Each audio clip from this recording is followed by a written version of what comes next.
Hello everyone, this is Shannon from That's So Po, and today I'm here to do some recommendations for board games that I think are great for groups. I had previously done some recommendations for board games that I think are great for two players, so I will link that down below. But these are games that I think are really good when you have a few people to play together.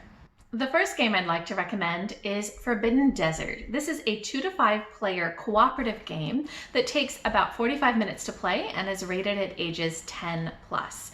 So this is a lot of fun if you have a group of people who are good at working together because it is cooperative. You are a group of people who have been stuck in a desert. You have a flying machine and it has broken down, and you're all trying to rebuild this flying machine so you can get out of the desert and survive.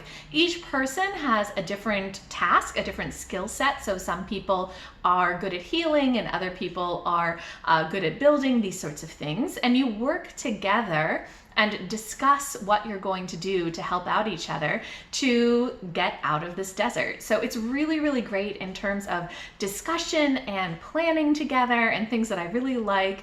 If you have a more competitive group or you have a group where somebody tries to play for other people, it's maybe not as great. But if you have a group where people are good at listening to each other and discussing, this is a lot of fun. I also think this is great for people who don't play a lot of board games. It's a really good way to work together. I have so much fun with this one.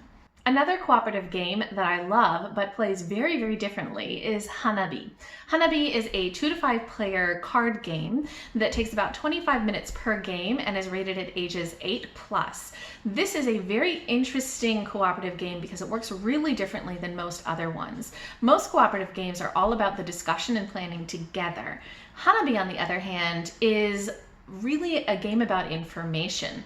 So the play itself is very, very simple. You are trying as a group to take these cards, they have different suits and different numbers, and put down all of the cards in order. So, 1, 2, 3, 4, 5. However, it's very hard because you don't know what your own cards are. Everybody holds their hand facing outward so that everybody else can see your cards, but you cannot. You do not know which cards you have. There are only a few clue tokens, a few discussion tokens, where other people are able on their turn to give someone else a clue about what's in their hand. They can't tell them exactly what's there, but they can give them a clue like saying, you have 3 cards that are blue, that sort of thing. And it's all about the amount of information you share and strategizing about who to give a clue to, what type of clue to give them. It is a lot of fun, and it's a very unique cooperative game in that you can't have that open discussion. I think that this is really, really good if you have a group that's good at strategizing, and I definitely enjoy it. Another group game that I enjoy that is competitive rather than cooperative is Tokaido. This is a 2 to 5 player game that takes about 45 minutes to play. It is rated at ages 8 plus, and I love the premise of this game. This is basically tourism, the game. So Tokaido is all about a few hundred years ago in Japan, the trip between one big city to another big city. So it is people traveling that path and stopping to do all of the touristy things. So eat all of the good foods and see all of the beautiful sights and buy all of the souvenirs. And so what you're doing is you're competing to see who can have the best tourist experience and get all of the greatest, souvenirs and food and everything like that. It's just super cute. I love the artwork. It's something that I think is great for more experienced players as well as newer players. It's just a ton of fun. A more complex competitive game that I love is Power Grid. This is a 2 to 6 player game that takes about 120 minutes to play and is rated at ages 12 plus. This game is all about resources and spread. So the game is Power Grid, and you are a company that provides power, and you're trying to expand your power grid to more cities than everybody else. So what you're trying to do is basically take over the board with your power grid.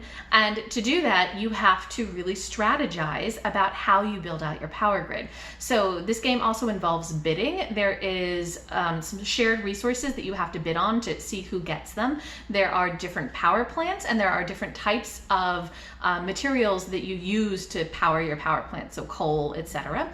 And so you have to choose how to use your money, what to invest in, and how to spread your power grid as much as you can. So this is a lot of strategizing. It's a pretty complex game. And I think that this is great for people who have played a bunch of board games before and really like that kind of complexity. And the last game I'd like to recommend is Dixit, which is such a fun party game. So this game says that it's like 3 to 6 players, but I have played this with like 10 or 15 people, and it is so much fun. I think that the more the merrier with this game.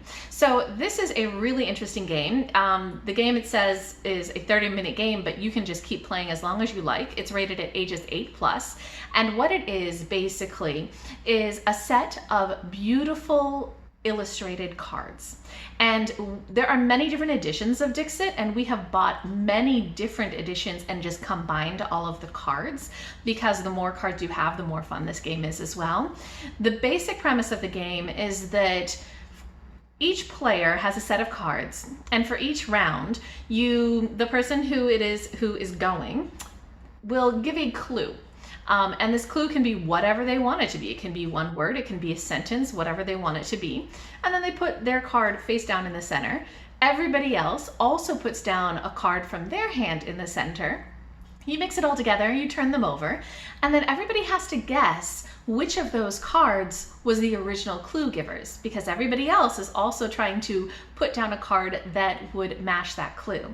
Because these illustrations are really beautiful and just kind of sometimes surreal or abstract, there's a lot of different ways that you can interpret things. The purpose of the game is that you want, as the clue giver, at least one person, but not all, to guess that card that you put down was yours. So it has to be just enough. The other people, since everybody is voting, other than the clue giver, are also choosing which card they think. And if one of their cards was chosen by other people, they also get points. So it's all about giving clues that are just enough hint, and also choosing cards that could match somebody else's clues. So it's just a ton of fun. It's all about interpretation. It's a really great game that I think works for all sorts of people, for people who don't play games usually, for younger people as well as older people. It is such a good party game, and the cards are just absolutely lovely. They're so gorgeous. So I really love taking this for like family gatherings and things like that. Okay, so those are some of my favorite board games to play in groups. If you guys have played any of these, or if you have any recommendations for me of board games that you love to play in groups, go ahead and leave me a comment down below.